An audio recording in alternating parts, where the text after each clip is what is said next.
Okay, good morning, everybody. We want to welcome everybody here. We have a nice number of people in person, and welcome to everybody who is Zooming in this morning. We are very excited about this morning's program, which is being brought to you by the Temple Israel Social Club. And I want to thank in advance our guest speaker, Yaakov Walker, who has graciously agreed to speak to the group about an African-American journey to the Torah. This is a subject that we are eagerly anticipating and looking forward to hearing about that journey.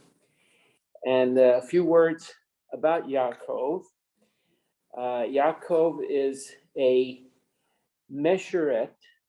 I hope I pronounced that closely to being correct, which is a lay leader for the Hebrew family of Charlotte. And he is a lay chazan trained by the Keralite, is that how you say it? Keralite Jews of America. He was the North American semifinalist in Israel's international Bible competition in 2014 and 2019. And he's married to Lee Walker, and their Leah Walker, excuse me. And their three children are all enrolled in the Temple Israel Religious School. So as I said, we are eagerly looking forward to hearing about Yaakov's journey. And Yaakov, the stage is yours. Thank you very much. Let me just accept the recording. First of all, Boker Tov, everyone. It was a pleasure to be here earlier for Shacharit, for morning prayers, and I appreciate you who were here already since 8 o'clock, coming back, and those of you who came this morning in the middle of the morning, even those online, it's really appreciated. I thank God for the opportunity to be able to share a bit of my story, and I guess you could say my people's story, because not only is it my journey, but I realized I was not alone in this, and that there's a much richer tapestry of people from the African diaspora who've been keeping the Torah, just as there's been in Europe and in Asia and the Middle East, and that's part of what we'll go into today. So, again, I'm Yaakov Walker. English name, James Walker.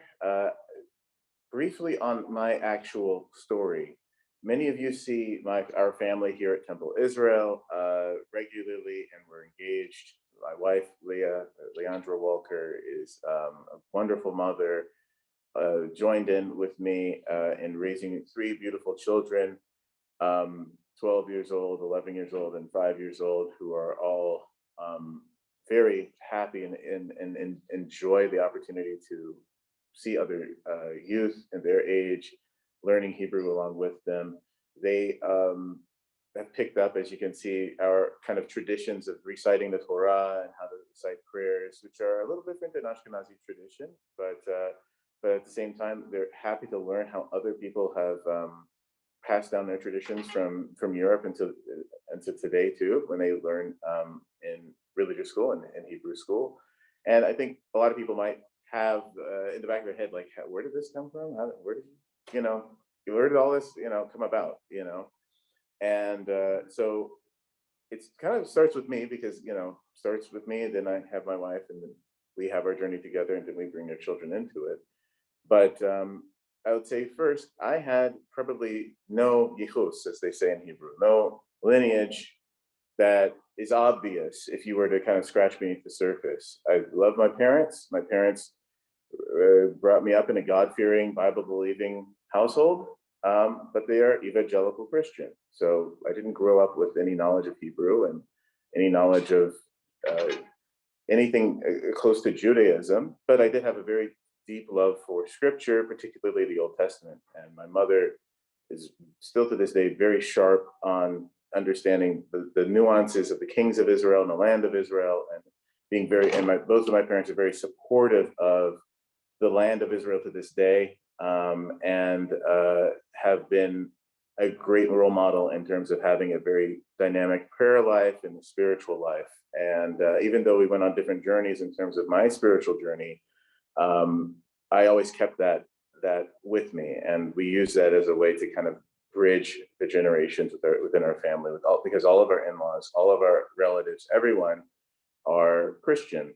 But because, as I look at it, the Old Testament is 3 times larger than the New Testament. We have 3 times more things that you can have in common if you handle it the right way. It doesn't have to be a break away from the rest of the family. And in fact, as we'll see, this journey has actually connected me even more with a lot of what makes even African American Christianity and the Black church distinct from, let's say, mainstream Protestantism. And a lot of that is that deep respect for Moses, deep respect for the Old Testament, a deep affinity for the people of Israel and Hebrew and Canaan land and Pharaoh and Moses, which ended up, I realized psychologically, helped influence me in this direction. Back 20 years ago, wow, when I was a senior in high school, I was at a point in my life where I wanted to actually be a more biblical Christian. And I started to teach myself, as I saw on Christian television, Messianic Jews and Sabbath-keeping Christians. I started to learn Hebrew. I'm very, thanks to my dad, who's an engineer, computer scientist, I liked seeing source code. I liked programming literally, but I also liked saying, well, if there are so many different Bibles and books and denominations of the same religion out there, what's the source code say? And I saw on TV Messianic Jews promoting, Hebrew words, shalom, and this and that, Well, this is a language that I have never heard of. I can't read a letter of. I want to see this for myself. And I wanted to also start at the beginning because, of course, typically people go to the Gospels. That's the heart and soul of what's warm and comforting about faith and spirituality. Old Testament is old, and it's Testament. It's not relevant, right? Well, I said, let me just start from the beginning. Given that I'm in high school, I got to kind of start choosing for myself. What am I going to be about? What am I going to be to believe? Because this is when people kind of give up on what their parents did, to be honest, if they don't find it relevant. So I actually found the opposite. I found that the more I learned Hebrew, the better I understood the Old Testament stories I was familiarized with, the better I understood the Old Testament as I thought of it at that point.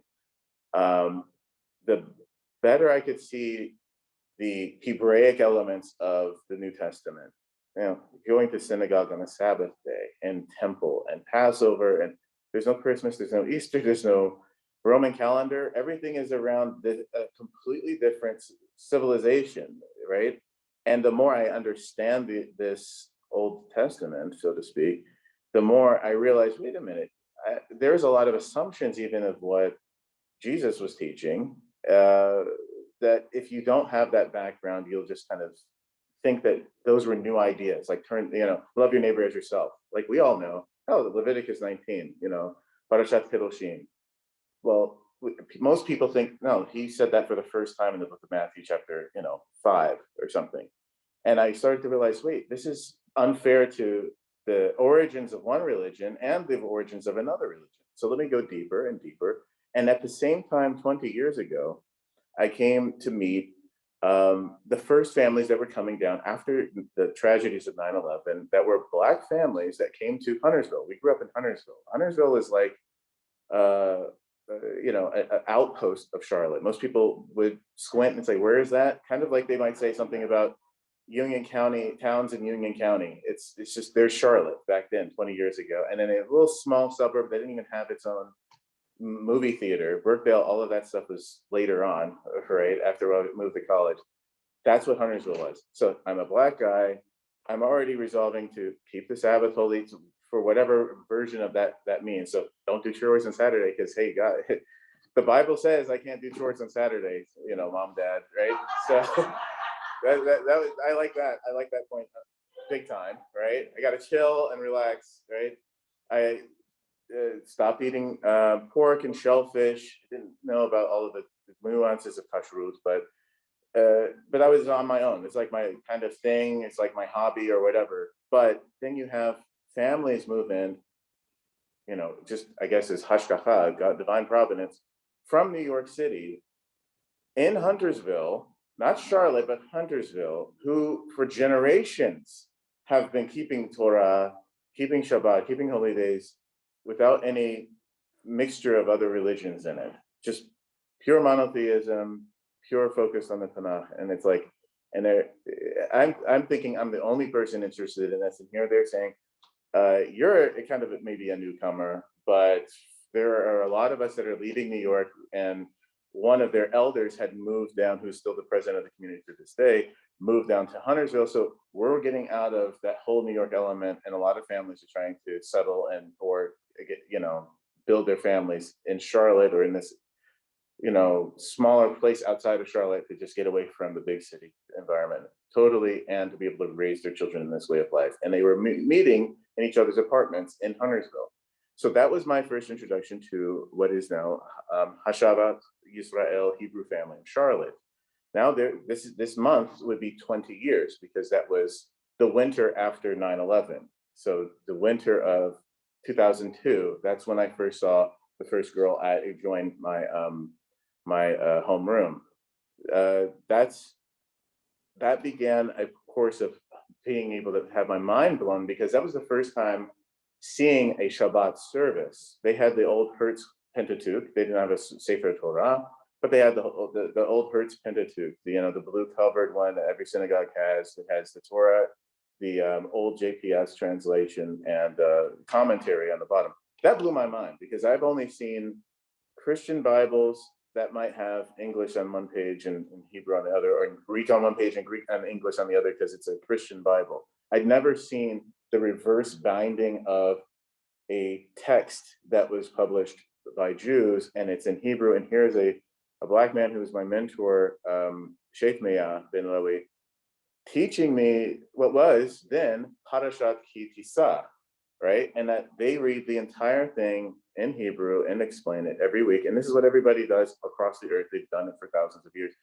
My mind is blown, because again, I didn't know any of this. I was just, it's like, guided to be curious about certain things. So I was ready to follow it, but without any mentorship. It was amazing to see how much I had to learn, right?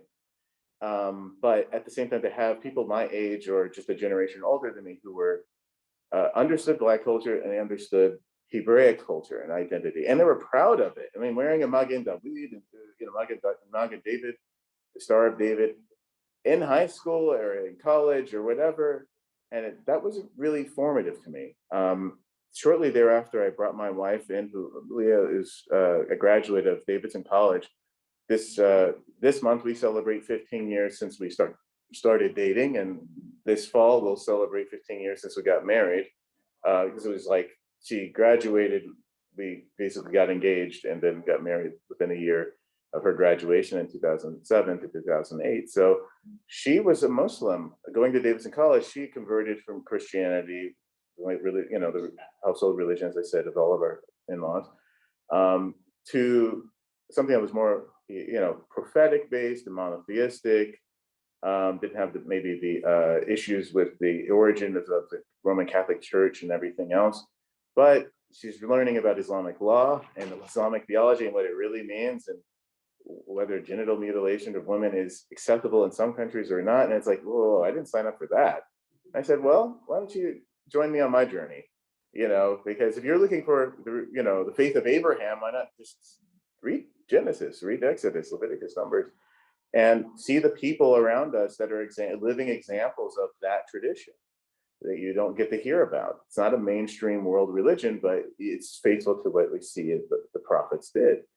And so we two both continued to study. She loved what she saw at what was then a small storefront building of the Hebrew family of Charlotte.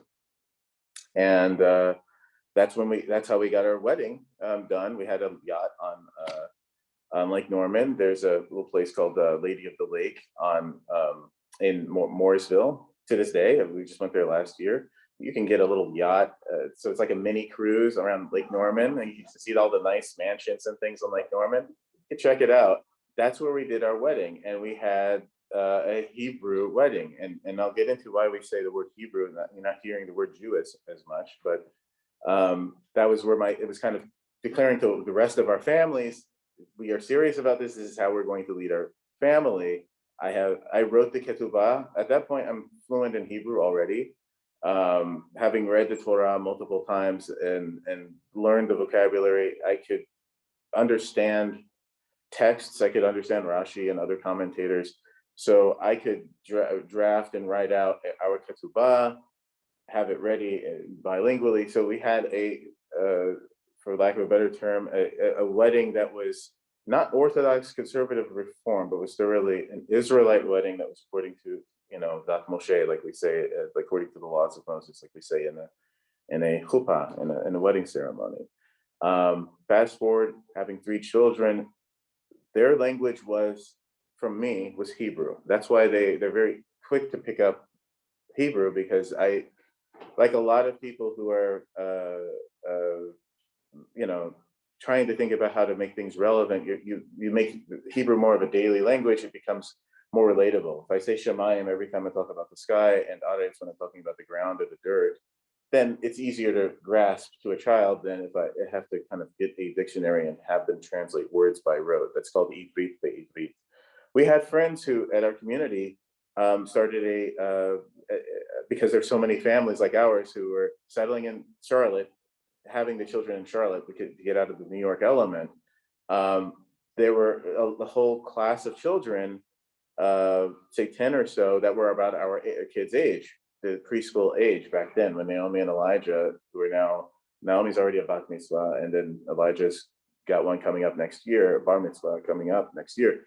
They got to have an immersive Hebrew training from a young Black woman who had a master's degree in this stuff, and who also went on to teach English in Israel. Her name's, they know her affectionately as Mora Tehillah, right? So these are our friends, our generation, who are millennials, who are teaching our kids, the Gen Z generation, Ivrit be'Ivrit, but also being proud to be Black and to be proud to represent the people of Israel, right? So that was informative to, that was an intrinsic part of how they grew up, where their friends, pretty much all of the friends that were Black, for lack of a better term, kept Shabbat, kept kosher, like kept the holy days, everything, but that was normal to them, right? And it was when they went to school, that as elementary, they realized, okay, we're different than other people.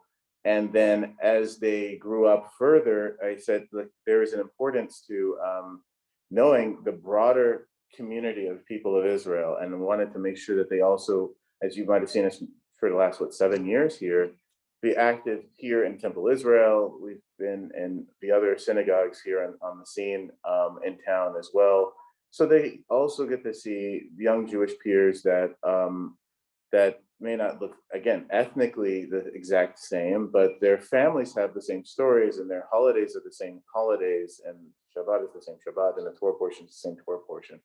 And so that's where they have that love of coming to Hebrew school on Sunday morning and Hebrew school on Thursday evening, because then it's like this new other world of other people who we're a part of. So I think that's a thing of peoplehood that is, you're seeing it as a theme, peoplehood, but also truly grounded in the faith in God. It's not the racial connection so much, because they will know, okay, well, there are a lot of things that are problematic in both cultures. There are people who denounce Israel who are Black, and there are people who are white and Jewish who might have a low view of Black culture, and they know how that they need to speak up to both, because they have their feet planted firmly in both.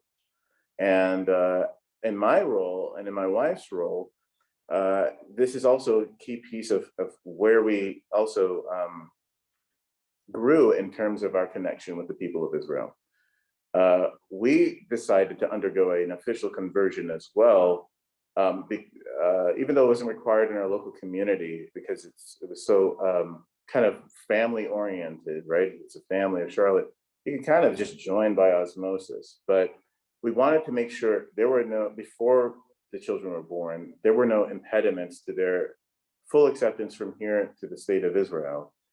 But we wanted to find a way that was consistent with our approach, which is, as you can hear, very biblically rooted in the Tanakh, in the Hebrew Bible, in the Old Testament, so to speak, but deeply rooted in also Jewish communities that have come through the African continent, so that we can understand more about that. We have deep respect for our brothers and sisters who came to particularly America from Europe, but we're curious about what are the stories of much larger continent of Africa, which we see in the Bible, with Egypt and Ethiopia and Libya and Nubia, and Kush having such a prominent role there. There had to be some missing piece that connects this whole thing together. Why are there people who have multiple generations of their families keeping the Torah, right? And it's still going strong. It's not like on its dying days. It's going strong, as you can hear, right? So what we decided to do is to get a conversion with the Keralite Jews of Egypt, who had become refugees during the Egyptian and Israeli conflicts in the 1950s, just like most North African Jews. They are the community that is responsible for the Masoretic text, like all of the things that, like democratizing the ability to read Hebrew, having a vowel system that doesn't change the letters, having a notation system that allows you to indicate musical tone and pitch without changing the text. All of that happens in the 700s to 800s, which is precisely when you have Jews who said, all of those voices in the Talmud that were kind of overruled, they never went away. And there were a lot of people who were not ready to follow another exile arc, another Gaon during the Islamic era. With the rise of Islam, a new religion that's said you can have more or less tolerance of your religion, as long as it's monotheistic. That's when you started to have people of Israel, particularly in Africa and Asia or the Middle East, start to split away. And that's where they said, if you want to follow the Torah, you got to be Shomer Shabbat, Shomer Kashrut, be monotheistic, but you don't want to accept everything in the Talmud and everything that what would have been an Orthodox rabbi says as if it were Torah from Sinai. You have an option. You can be a Kara'i, a scripturalist Jew, or a scripturalist Israelite. Otherwise, you can be a rabbinic Israelite. You can follow whatever the rabbis say. We're familiar with that other side of the story because they had most of the institutional power, but we also are standing in a conservative synagogue, which is a reflection of eventually that evolving, having to happen within the rabbinic world too, where I need to be able to have a space for people to keep the Torah, but to choose which traditions and at what level are going to be kept. And if you're not a Chabad rabbi level of observance, but you're keeping Shabbat and you're taking your kids out to a kosher restaurant and everything else, that there's a space for that. You're not excommunicated and you're not a non-Jew because of that. So that movement has a lot of significance for all Judaism, I would say. But for us, and my knowledge of the Hebrew and realizing, wow, that's the community that really invested in making the text as we see it available. If you look at the Leningrad Codex, the Aleppo Codex, and the Cairo Codex of the Prophets, these are the oldest complete texts of the Tanakh, or large sections of the Tanakh with vowels. They all have in their colophon and their dedication page something about the Keralite community. Like, thank you for spending the money on this. This took like 10 years of handwritten scribal work to create this codex the first time, thank you for the money, or it was done by the scribes of that community. And it's like, wow, here's an interesting story that a lot of people don't hear. And at the same time, the other part of this community that was interesting is they have a lot of compassion for the people, the other peoples of Africa, like obviously the Ethiopian Israelite community, which are on the other side of the Nile. I mean, Cairo is on the Nile, and Gondar, which is where the majority of the Beta Israel were in Ethiopia, is on the source of the Nile, right? So whereas you kind of see a bit of a disdain from the official institutions of Israel about the religious practices of their priesthood and their elders, because they're not rabbinic, you see a sense of brotherhood, like, you're keeping the Torah still? Wow, you too? And you see that history of respect that we were looking for, not that there was disrespect in the Ashkenazi community, but that that there's a hidden history, just like understanding Black history or the history of African civilizations. Like there's a vast story that your children typically don't get in a typical day of school that also existed with the people of Israel. And so for that reason, not only do we have a conversion there, a ketubah is on file with the state of Israel because they are seen as separate but equally Jewish by the state of Israel. And our marriage, therefore, is valid according to the state of Israel there, and our children, therefore, would be immediately eligible for Aliyah should they choose to do so.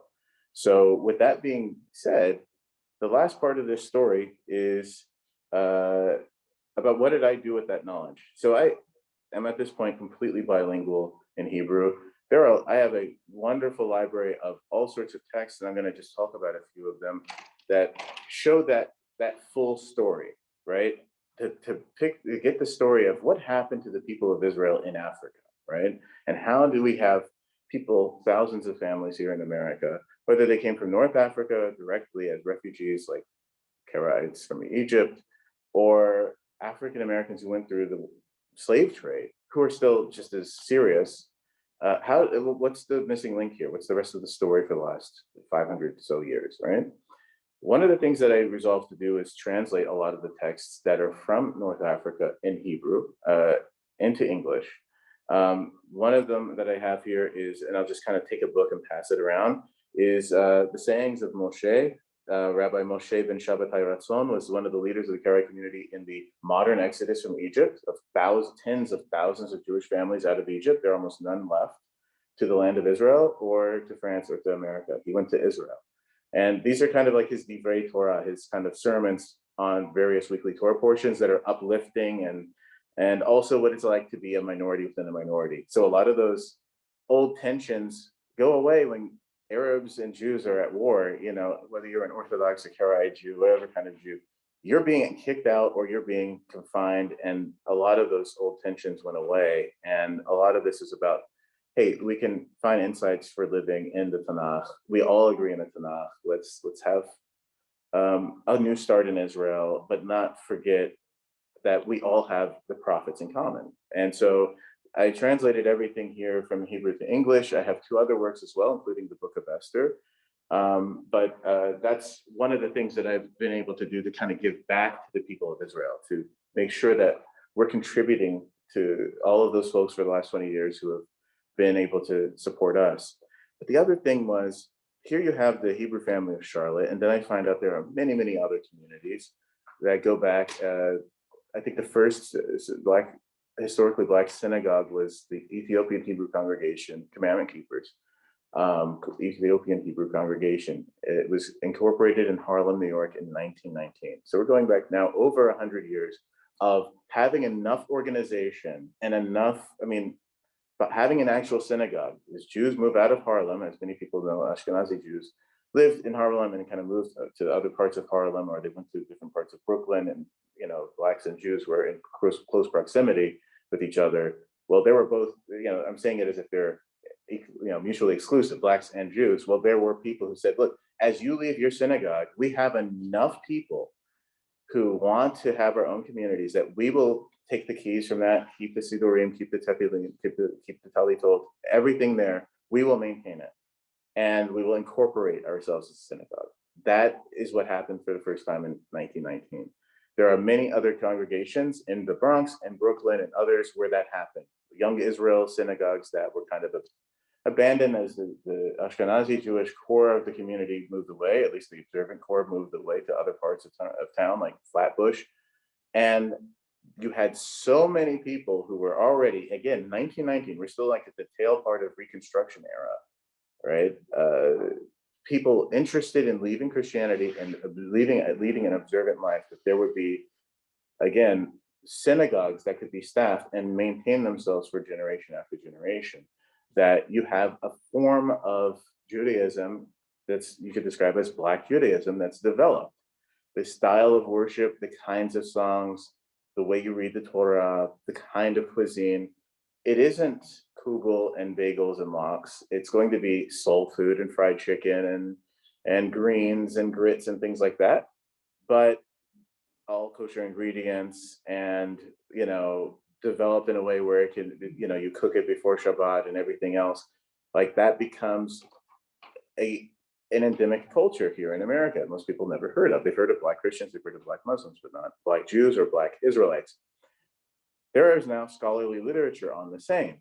This was just published the same year as my book, The Soul of Judaism, Jews of African Descent in America, a scholarly book by Bruce Haynes, an African-American gentleman who's professor of sociology at UC Davis, and he's a fellow at Yale University, right? So we're not talking about like just made up stuff, right? Urban legends.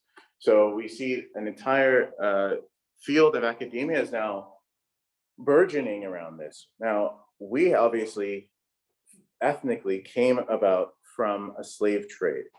That slave trade, for most people, destroys every aspect of what you are, what your name is. Even my last name, Walker, that's the last name of the last slaveholder who owned my father's side of the family.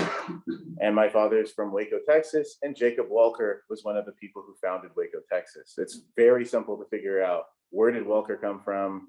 Why you named that? That's obviously not a West African last name.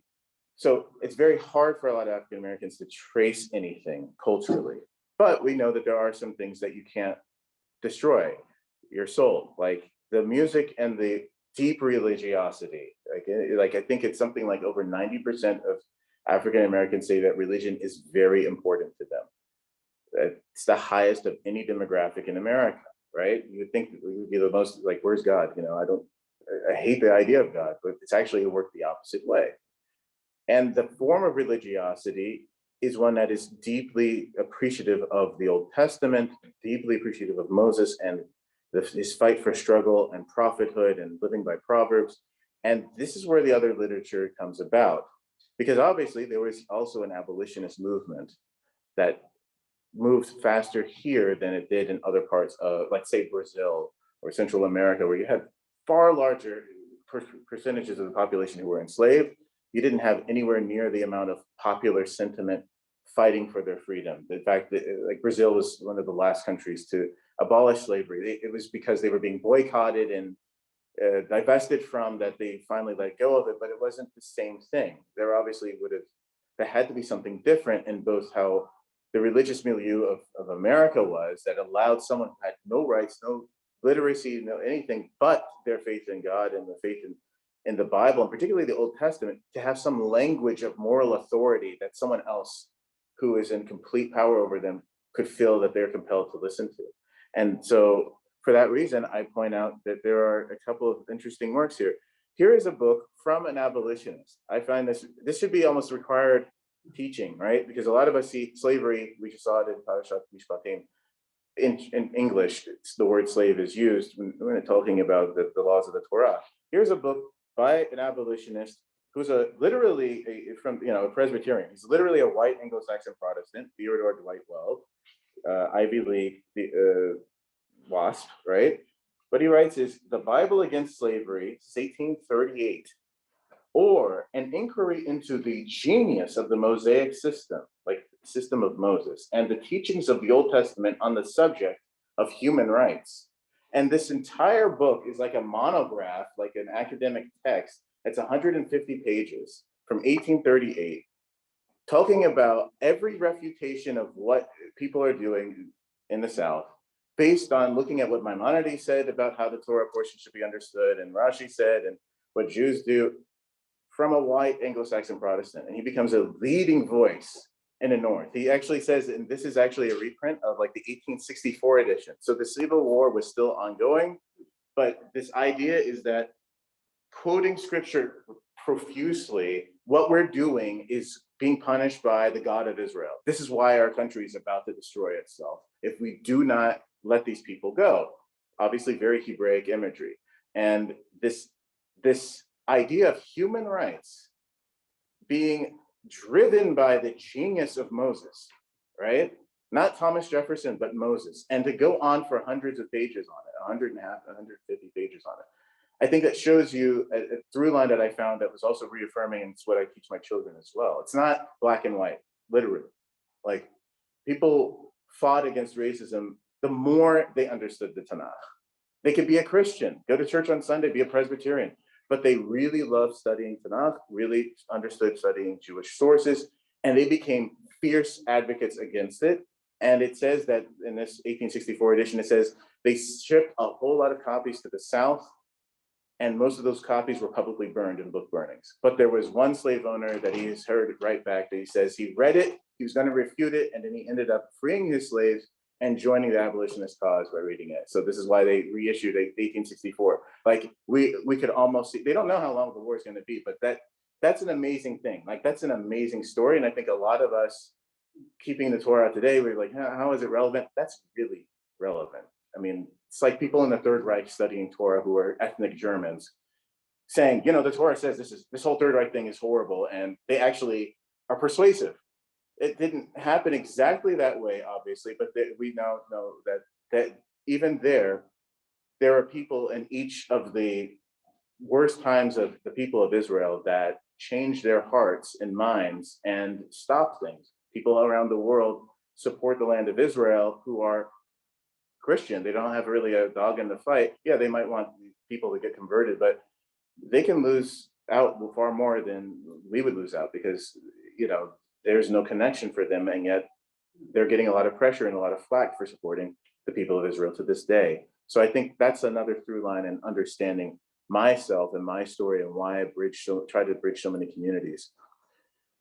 Dr. King comes up as well when we talk about another part of the story, and I want to wrap up in about 5 minutes to open it up for questions and answers. But Dr. King, if many of you have seen, he's photographed with a Sefer Torah, with a Torah scroll, on the front lines. And he was deep friends with the conservative rabbi Heschel, right? Abraham Joshua Heschel.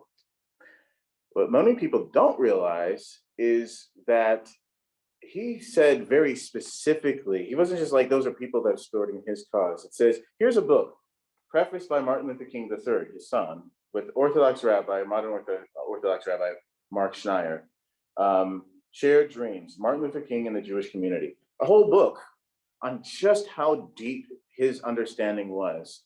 He had a doctorate in divinity, as we know, and that stuck with him. He was not just a liberal Christian. In fact, it says, as I quote on page 32 of the book, as King matured and recognized the foundations of his belief system, he declared, I draw not from Marxism or any other secular philosophy, but from the prophets of Israel, from their passion for justice and cry for righteousness. The ethic of Judaism is integral to my Christianity, right?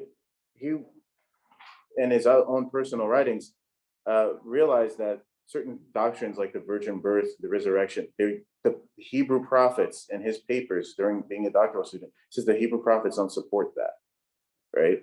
So he could make a distinction, and that was a very similar one that touched me when I started to read books like this, that again, in our history, modern history, some of the best minds who pulled people of all ethnicities together, again, could discern with the issues that are problematic in Christianity personally, and, at the same time, study and immerse himself in scripture. He was not a partially religious person who's more political than he was religious. He's quite the opposite, right? And having celebrated, Martin Luther King Day, recently, I think it's important. He's not a Marxist, he's not a liberal to be a liberal. He's studying the ethic of Judaism and trying to live it. And that's an amazing thing for us to realize, especially on the African American side of things, when we try to see what do we think about Jews? What do you think about Whoopi Goldberg talking about the Holocaust? We have some research to do on our own to realize that our leaders that have made the most difference were very clear when it came to the people of Israel, when it came to anything scriptural about the land of Israel. You can be clear and resolute. And that's also being pro your people, as it is, the internal dialogue. You're not a sellout or of any kind. You actually have more compassion for that, the other side of someone else's suffering because of what your ancestors went through. And I think that is something that is also integral to how I am and how I hope to continue to teach and have our children and our family represent that as we go forward. The last couple of things is just a few other books. This is about the African side. We have many people who are from Guyana, South America, the only English-speaking South American country in our congregation. I'm sorry, I have to remember there are people on the camera. There's Hebraisms of West Africa. This was a Jesuit missionary who wrote a 300-page work about all of the Hebraic traditions that he found and kind of recused himself from missionizing West African groups in Nigeria and Ghana and Liberia and Jamaica, realizing that they had a whole lot more in common with Judaism. And he wrote a very detailed ethnography, which is basically anthropological work in the 1930s of what he found there. There are many emerging communities in Nigeria, which is where majority of African Americans were enslaved from and shipped over from. And this is very interesting, again, as I was trying to figure out where does this deep connection with Israel come from? And it's like, wow, here you have someone who has no dog in the fight. He's a Catholic missionary, right? And he's struck with a thorough understanding of Judaism with what he sees on the ground there, and writes, again, an academic book. He has a lot to lose in his reputation, but we're thankful that he did that in 1930. Sidney Mendelssohn, we know that there are many Jews of Africa. There are many Jews in South Africa to this day, right? That was actually one of the reasons that Israel had to make the very difficult move to not completely cut off South Africa in the 1990s, because you could close the doors on yet another Third Reich if you just, nobody has any way out and there's no way to do airlifting. But 1920, which is 102 years ago, writes a whole book on the Jews of Africa. You are a Jew in South Africa. That does nothing to help you. Once again, I saw this trend. You get nothing out of this. The white Anglo-Saxon Protestant, the Catholic missionary, you get nothing out of this, right? Other than you're a Jew lover, you're a Black lover or something, right? He writes an entire book about Jews from Ethiopia and Keralites and Egyptian Jews and Libyan Jews and Tunisian and Algerian and the Moroccan Jews and the Yemenite Jews. And saying most, even yeshiva boys wouldn't even know anything about this. I want to make sure we all understand the history in English. It's 1920. If you think apartheid was bad in 1990s, think about how it was there. And I find that amazing about the people of Israel throughout our diaspora, that they put their necks on the line, and that is also what helps other people of other ethnicities and religions realize the truth of that our people's actually diversity is its strength, right? Finally, Tudor Parfit, if you've ever heard about 20 years ago, the DNA testing that showed that the Lemba tribe in Zimbabwe, speaking of South Africa, adjacent to South Africa is Zimbabwe, former Rhodesia, had the Kohen haplotype, which means if you are called to the Torah for a Kohen and your family really was serious about preserving that, you have a little DNA marker that's different. And that difference, if you track across Sephardic, Ashkenazi, Samaritan, all sorts of other communities, is there. There's actually a there. Kohen actually does mean something. Levi means something, right? Well, he found it in these Black Jews in Zimbabwe, right? Well, here you had a guy in 1920s, he's saying, I'm living here. I can tell you. You had missionaries, I'm living here, I can tell you. There's they're there. These are not just like pagans in the woods or something. If you know Torah, there are things that they do about menstruation, about what they do with blood when they kill an animal. All of this stuff makes sense.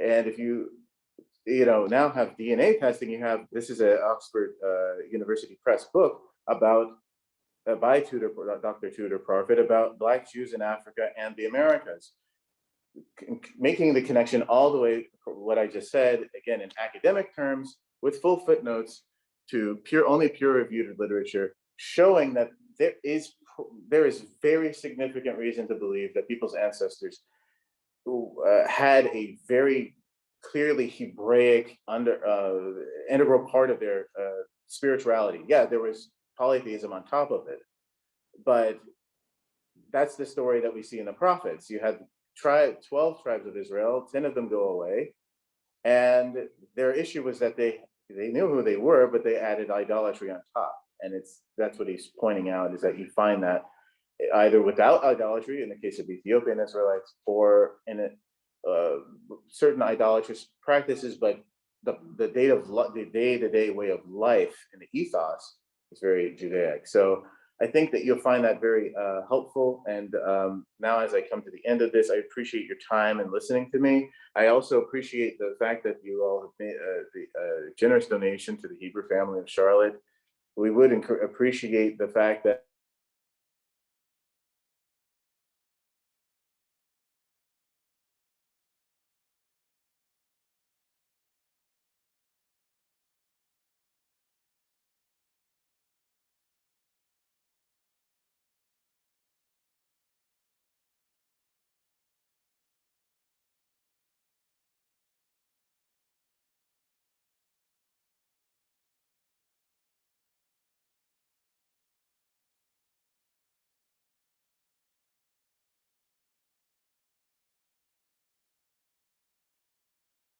Sorry, I don't know. oh, sure, no problem. Sure, no problem. So hopefully it wasn't too long. So now that we're going back to school full time, the Hebraic studies part that they would have done on Zoom is being done on Zoom, but they also would like to pick up kids, bring them. A lot of families live in North Charlotte and above, kind of in the area of the Hebrew Cemetery. The congregation's on Statesville Road, 3315 Lake Road.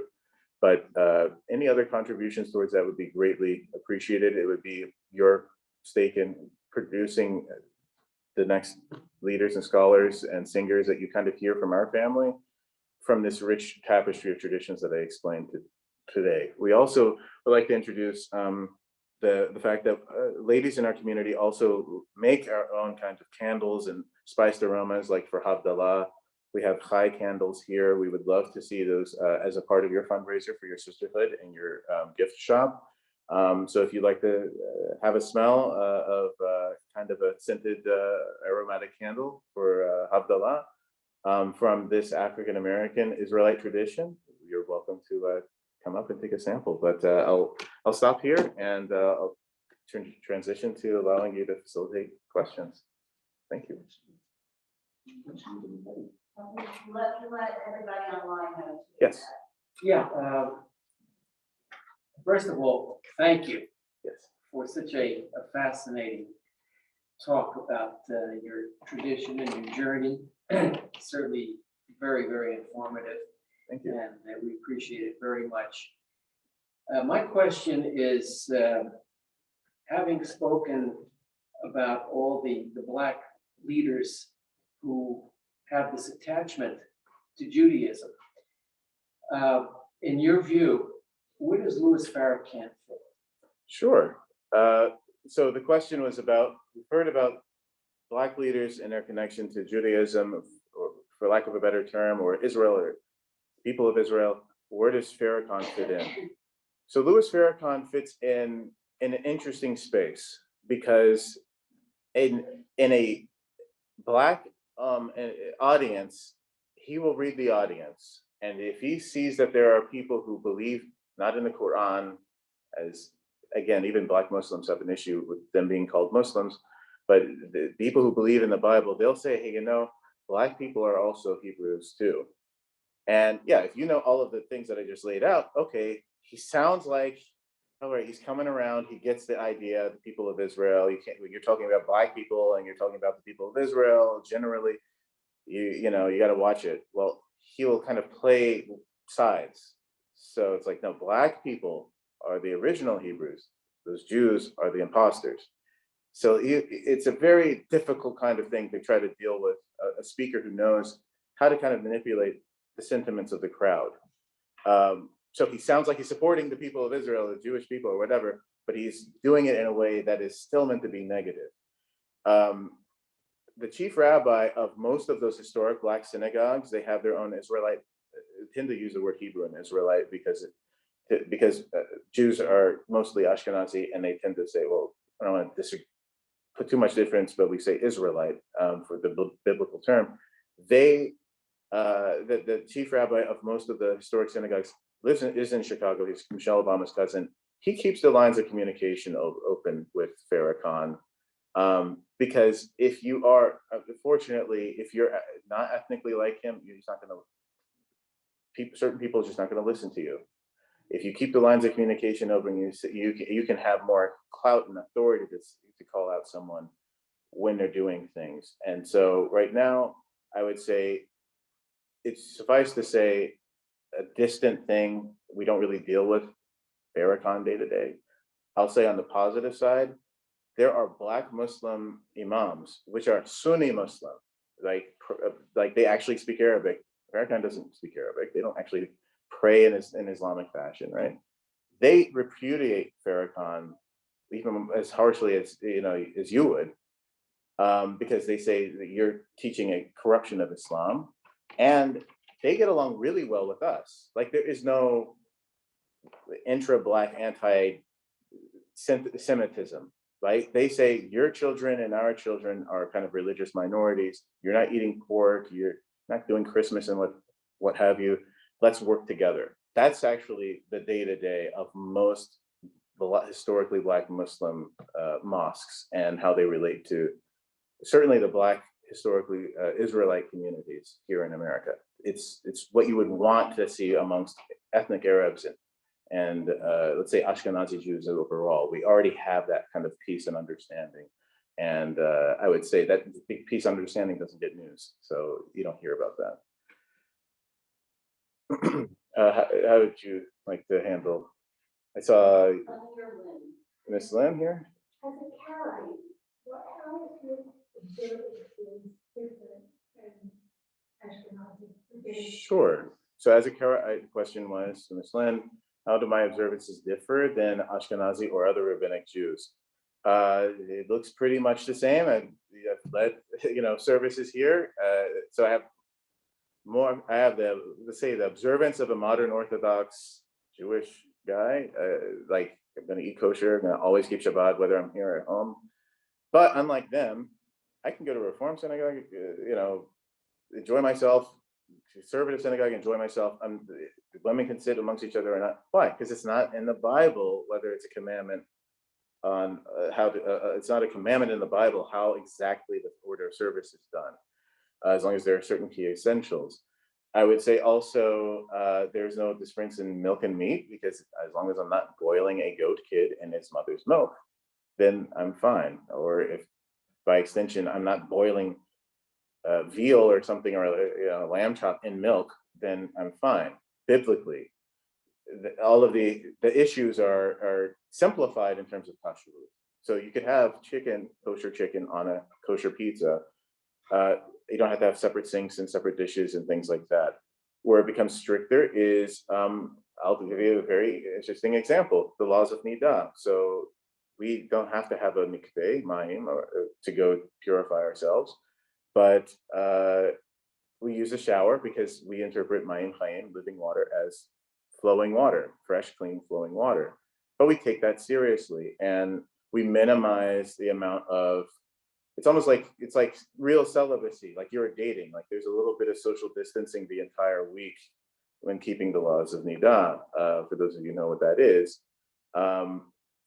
So it's a little easier in some senses. It's a little stricter because I don't think many conservative Jews may do that, but it does make it so that you do appreciate a warm embrace and things at the end of the week. But that's something that you also see amongst Samaritans. You also see that with Ethiopian Israelites as well. Like being really strict on things that were about purity and lenient about pretty much anything else about milk and meat or other kind of concerns of separating women completely. You can't see them when you pray or things like that that are not biblical. One last thing is also in Keralite Judaism, there is complete legal equality for women because Eshet Chayil, the Proverbs 31 woman, that's the Bible, right? So she's able to buy and sell, and she should be, praised by her family. Then certainly you can be a witness. Certainly you could teach others. In fact, it says you should listen to the Torah of her mouth, right? At the end of that, so that there isn't any obstacle to there being religious leadership that are female. So there's no problem having Cantor Shira here at all. Even for a traditional Keralite, it's just, was there an interest in it? And maybe historically there isn't much of an interest in leadership roles, but there's nothing to stop it. And that's also what governs how the ketubah is written. So emotional abuse is in the ketubah, and actively supporting your wife emotionally is in the Torah, is in the ketubah too. Yes. Before you get money, there is a question, No one's on the exit there. that, Oh. Ginger, I believe Ginger is asking, are the melodies different? Are they unique in? Yes. How do they vary? Yes, if you heard my daughter read last week, any of you there, then that was exactly how I learned as a lay Chazan with Egyptian Keralite elders teaching me. Remember, a little fun fact, they have the oldest continuously used synagogue, arguably in the world, definitely in Jerusalem. It goes back to 800. Basically, when there was a difference, they said, okay, everything is in Babylon. We're not Babylonian. Oh, everybody who's interested in going back to the Bible, let's have our institutions in Jerusalem. So if next to the Horba synagogue, the bombed out synagogue across the street is the Keralite Synagogue, which is underground because it's from the time when Muslims and Christians ruled over the city. And that means that if you were an Egyptian Jew, a Keralite Jew, you could actually make Aliyah 3 times a year, and you're making Aliyah with people from Turkey and from the Mediterranean, and you're getting to have a clearer, maybe purer version of the musical notes, and therefore there's a different style, but you can hear that it's the ancestor to the Ashkenazi and Sephardic melodies. So there definitely are differences, but those differences are the same structure. There are trope signs, there are melodies, but the melodies are harder to master, but they are really beautiful when you hear them. So that's the best I could say. It also sounds kind of like a Muslim call to prayer, because again, Islam is a younger religion, what would have been the call to prayer that they're modeling after. So it's a really neat tradition to hear come to life. Is there another question? Yes. Is your congregation up in Statesboro open as far as Shabbat services, or are you still doing? Yes. Can we get up there to visit again? I know we did it Anytime. maybe Yes. 2 or 3 years ago. Yes, Rabbi Ezra. Absolutely incredibly educational to be able to watch the way the Karaites. That would be Black Hebrew worship. Karaite would be North African. So they have their own tradition. You're seeing the North American tradition that I said was over the last century. That is it's the theology is the same as Karaite, but being not based on the Talmud. So there's no Amidah, there's no Kaddish, there's no rabbinic prayer that's obligatory. It's heartfelt prayer. It's biblical prayer, but it also. They didn't permit women to read from the Torah, but they were allowed to give the Devar Torah. Yes, and they do read from the Torah. It's just that week they didn't. They did all along for the last 20 years at least. It's just that maybe that week nobody was called. But yeah, you're all welcome to the Hashavat Yisrael Hebrew Family Charlotte, 3315 Lake Road in Charlotte. Direction of the Hebrew Cemetery is what most people think of. But they have their own building and they have rich traditions. Music is Afro-Caribbean, so Congo drums, timbales, definitely. So this is, again, like I can appreciate having a quiet Shabbat day, but again, there are a lot of psalms. The psalm for the Shabbat day is using instruments to praise God. That's literally in the Mizmor for the day. So you see that, and that's where a lot of the youth have this high energy service, but then we also teach the Torah portion as the core. So less time is spent on formulaic prayer, which is good prayer, right? But in this particular congregation, more time is spent on making sure everybody understands how the Torah portion relates. So it's like a kind of a shiur, a class for the day. Other questions? And you're, again, all welcome anytime. People are always touched when they, come and worship. There is a question, are your services live streamed? Yes, they are. They are live streamed on Zoom. We have protocols in place, masking, just like here, masking and social distancing, and use Zoom to make sure that people can not have to crowd in. Did you send the Zoom link for Temple Israel, do they prefer to? Sure, the kind of same deal, like, the Zoom link is kind of kept to those who ask for it. But I think sending it as a Zoom link to Temple Israel, that's a very good idea.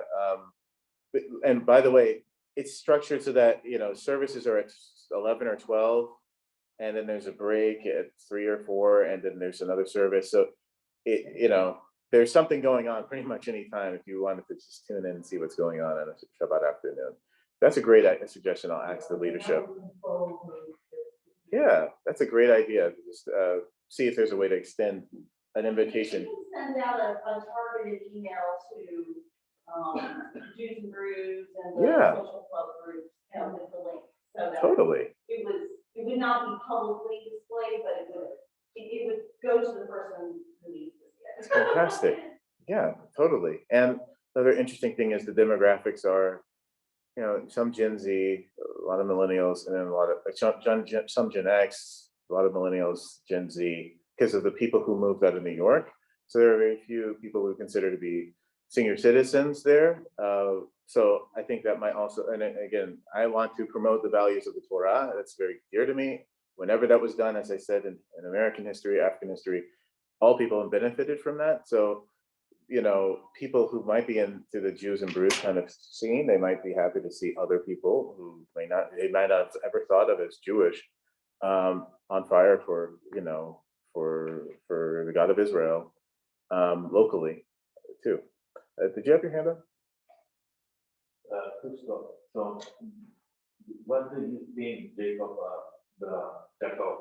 what do you think is gonna be like our connection or bridge against the possibilities now that we got about racism, anti-Semitism, Right. and that thing that is kind of like grew up now, and we hear all over the place, all over the news. So what do you think is going to be our kind of connection mission Yes. to put out there? Yeah. And the second one is you can share a little song of Keralite. Oh, of the bit of the tune. So to make sure people could hear, was Mr. David Nuno. He was saying, what do I think in terms of what could be done in terms of bridging the connections between anti-racism and anti-Zionist and anti-Semitic forces or racist forces, and overcoming them. And then second part was if you could get a sampling of what does Keralite cantillation sound like. So in terms of bridging, I think that the Whoopi Goldberg situation is an example of it.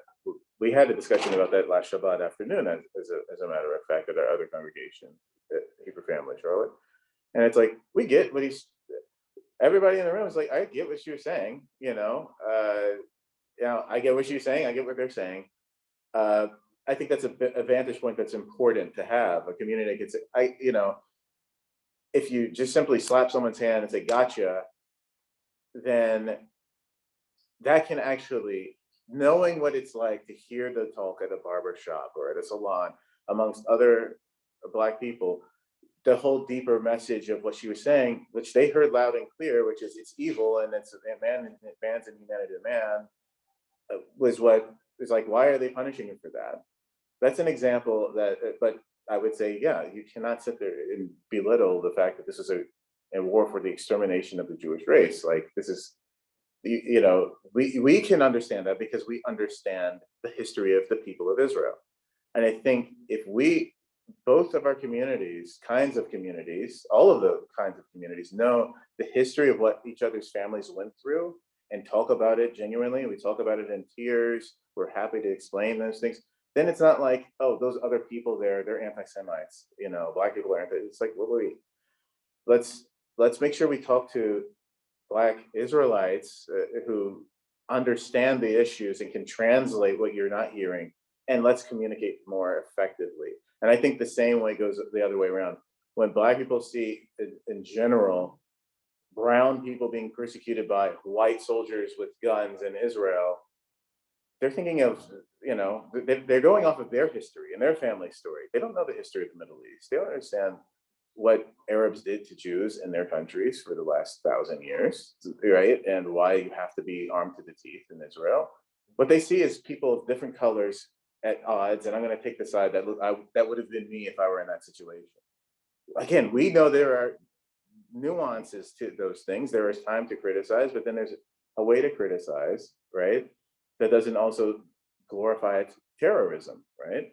I think these are things that happen when you have two communities that have different perspectives open up about each other. We're not trying to slap each other's hands about you're a racist, you're anti-Semite, and you're using those communities who have a feet in both communities as your interpreters for what's really being understood.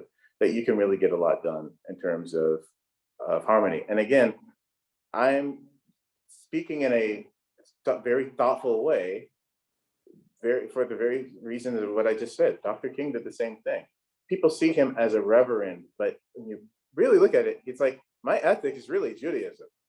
I can't like abandon Christianity because people might just abandon him, if he abandons his pulpit. But I'm going to study and I'm going to teach you the things that I've learned from my deep understanding of both sides. And he spoke vigorously against Black anti-Semitism. It's in his autobiography. He wrote a whole chapter about that.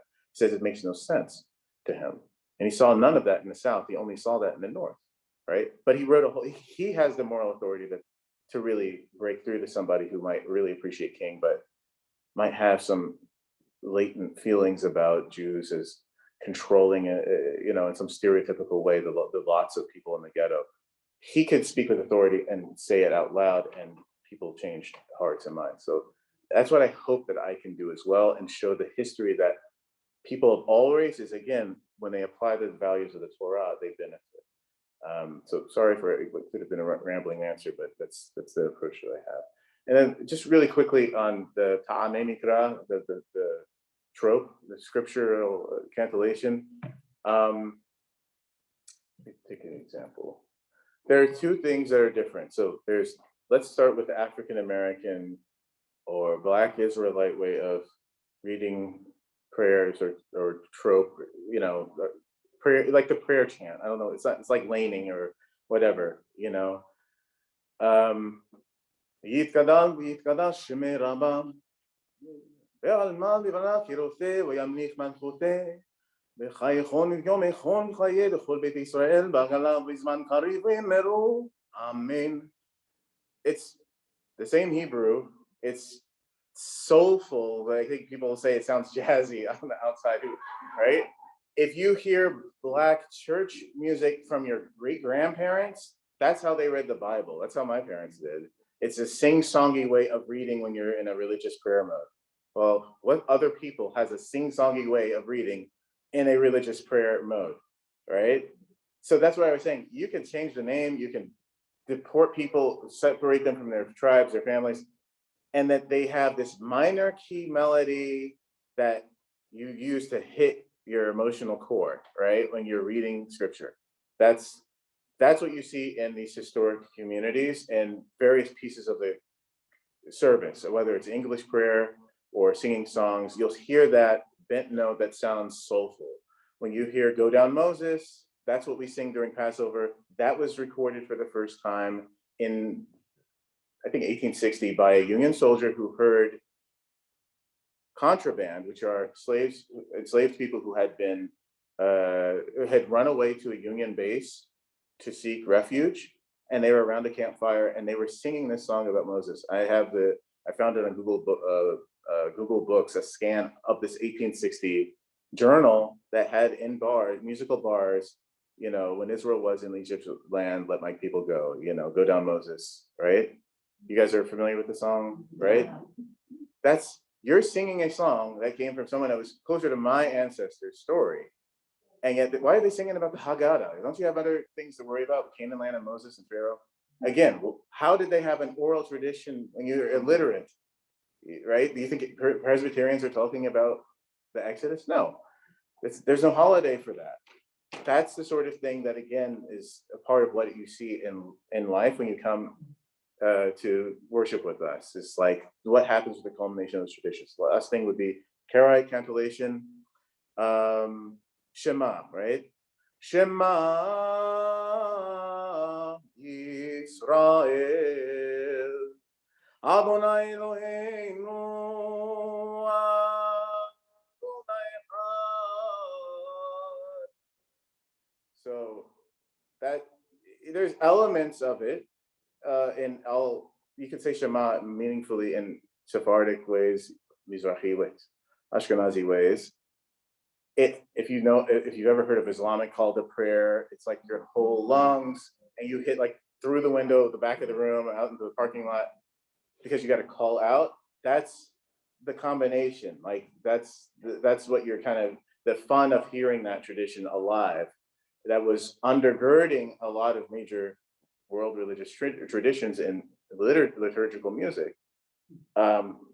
Again, coming straight from Jerusalem. So that's again, Elijah's going to learn Ashkenazi trope, and Cantor Shira is going to do an excellent job with that. We want them to know all and every way of doing service. I lead service. I can lead service in a conventional way. I can add a bit of different flavors as I lead service. I think that's, again, part of that.